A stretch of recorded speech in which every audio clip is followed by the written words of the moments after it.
Hey guys, what is up? It's Dusty here, and welcome back to another crypto video. And let me know down below what you think about the current crypto market. Do you think that the crypto bull run is over? Yes or no? There's a ton of people right now who are extremely fearful and people predicting that this is it, this was the end. Yet CZ from Binance also posted, "Every dip, we are going back to zero. Every pump, people just wish they bought the last dip." Not financial advice, but something which we all know about. If you've been in this space for a little while, you know that they always have this exact issue where every time it dips, they go panic like crazy, and every time the price goes up, they're like, "Oh, I wish I bought sooner." And you gotta admit, I think we've all had it before too. Sometimes when the price goes down that much, or like 60% or so in a small amount of time, you also lose a little bit of faith, a little bit of a grip. That does not mean you want to sell, but it could be that you lose some faith for the short term. And all of a sudden, when we see a huge rebound and some crazy 20, 40% gains, all of a sudden you're like, "Oh, I just wish I bought that dip." Be honest with yourself, I had it too. Now, having said that, make sure you press the like button if you are enjoying the daily crypto videos. It helps with the YouTube algorithm, and why not subscribe? You can always unsubscribe if you don't enjoy it anymore. It's completely free. A lot of stuff has happened, all right? You should also follow me on Twitter because I update every once in a while on here. Like, for example, this video from Garlinghouse. It was so ridiculously interesting that I want to let you guys listen to it too. But since I can't show you guys the sound on the computer here, I have to do it through the phone while playing you this video so you're seeing it. It's interesting, but let me see if I can get this done. Over Ripple right now, a group of people are saying that XRP and Ripple are sort of tied together, and that XRP could be considered an unregistered security. What would you say to them? Well, it's pending litigation, so I'll probably be a little bit, muted on the topic. Suffice it to say, we don't think it has merit. These are people who didn't buy XRP from us. We also don't believe XRP is a security. I think, one of the poignant arguments in my point of view is, if I went back to the office and said to the team at Ripple, "Hey, we're shutting down," XRP trades on 130, 140 exchanges around the world. XRP would keep trading. So you're like, wait a minute, okay, so if it's a security of what? It's not a security of Ripple. It doesn't give you the rights to dividends or ownership of Ripple, the company. We have shareholders of Ripple, right? We raised a Series A financing, a Series B financing, and we own a lot of XRP, but they're two separate things. At the same time, we've seen recently Block One had the hammer come down on them from regulators. They were basically said that they were selling an unregistered security. And fined them $24 million. Just it's interesting you call that a hammer. They raised $4 billion and they it's a late hammer. So one very important thing right here already, I think a lot of you guys might have not seen that. He is basically laughing about the fine, right? It's a $24 million fine. We also had some talks about the previous $19 million Tether fine. But there's one fun detail, right? He's laughing about that fine because they had such a huge funding. They're also laughing too. And it's only such a small little fine. The fun thing there is, well, it's most likely going to come down to Ripple also getting a fine, but XRP not officially being considered a security. And that would be the best outcome, in my opinion. The officially best outcome is nothing happens and Ripple is being apologized towards, yada, yada, yada. But this is the best outcome if the lawsuit really pulls through, because they'll find some count where Ripple did something wrong or one of the guys did something wrong. At least that's what I think, right? But XRP officially be called a security, that's what I don't think will happen. And I think the laugh in here also shows that really doesn't matter for anything. It's a huge project, very small, relatively fine. It doesn't really do them too much. So I think also, if they were to get a fine, Ripple's just going to laugh it off, right? And that's already what he's hinted right here. Let me now see if I can time them together again. You and I have a different judgment. Maybe it's a fly swatter. hammer. Either way, so what's the difference between Block One and their token EOS versus what you guys are working on? Well, I think one really important distinction is the XRP ledger existed before Ripple, the company. It's a public blockchain. You can go back and see kind of transactions 0, 1, 2, 3. You can see when Ripple was incorporated in the Secretary of State in California. Ripple didn't create the XRP ledger. The XRP ledger had utility prior to Ripple's existence.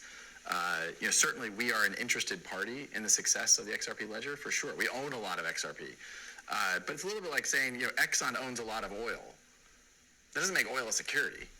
Exxon's clearly interested in how to, we can argue about the health of the, I'm not here to debate carbon emissions or the climate crisis. You want to get into that? This is the example I wanted to choose here, but suffice it to say, Exxon cares a lot because they have a lot of exposure to in this case, commodity called oil. Over Ripple. So yeah, I think a very valid point, however, is the one we've already seen for a very long time. This has been reoccurring. This is also not a recent interview, not a new thing.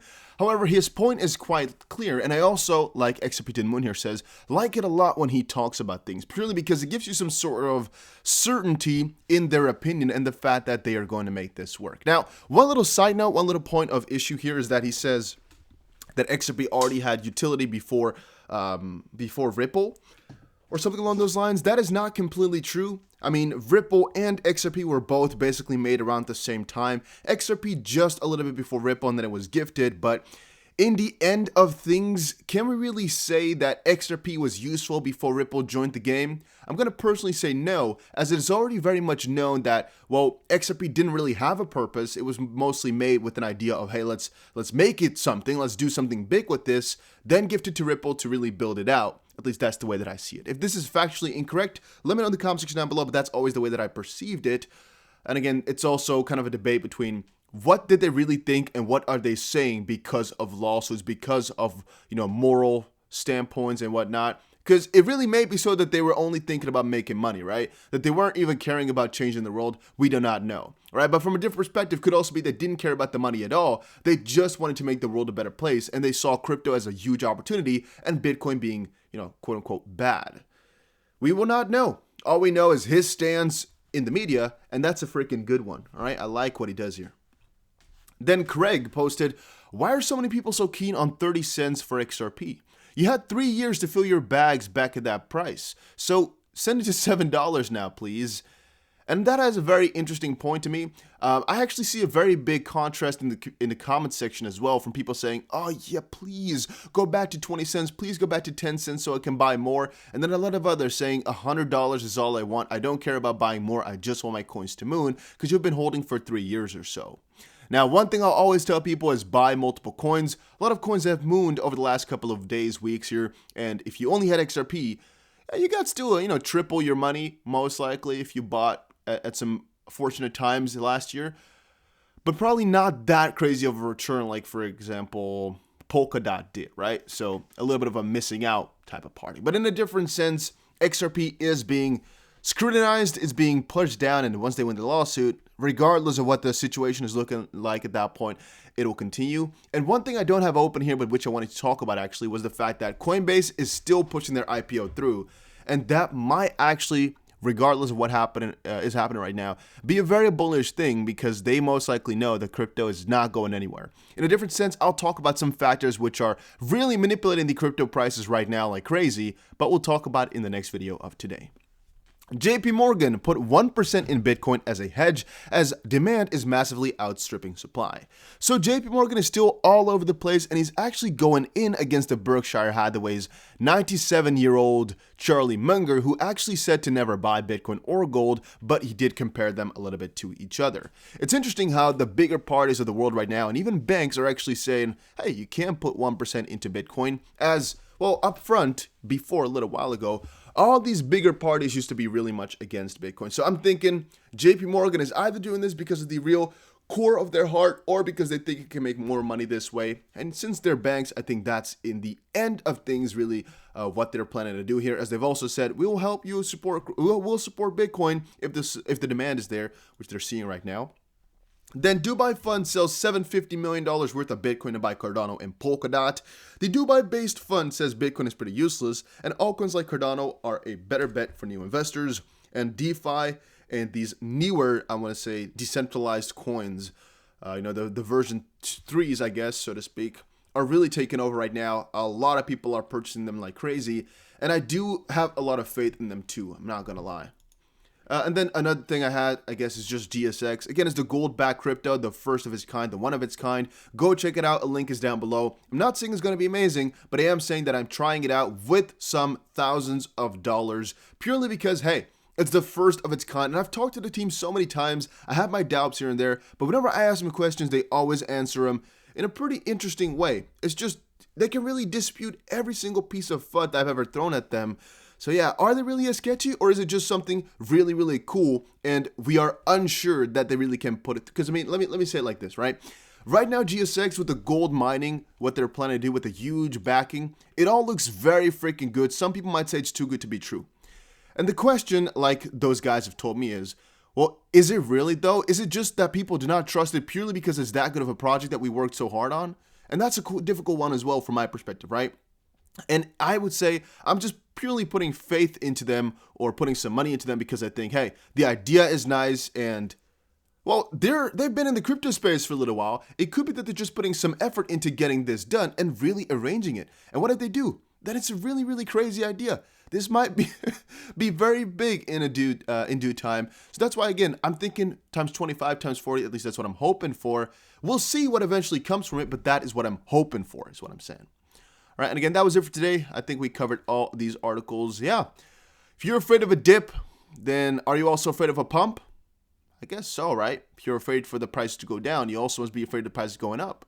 Or the other way around, if you're not afraid of a dip, are you then afraid for a pump? Or how does it work, really? I guess I'm afraid of both. If the prices dip, I always see my money go down, which is not nice. And if the prices pump, I always see my prices go up. So, buying in is a lot more difficult. It's a difficult middle that I'm in right now, but I guess as long as crypto goes up eventually, which I still believe, we're all good. And that's, again, what we're here for, guys. Thank you all for watching. See you guys again in another one. And, yeah, take care, everybody.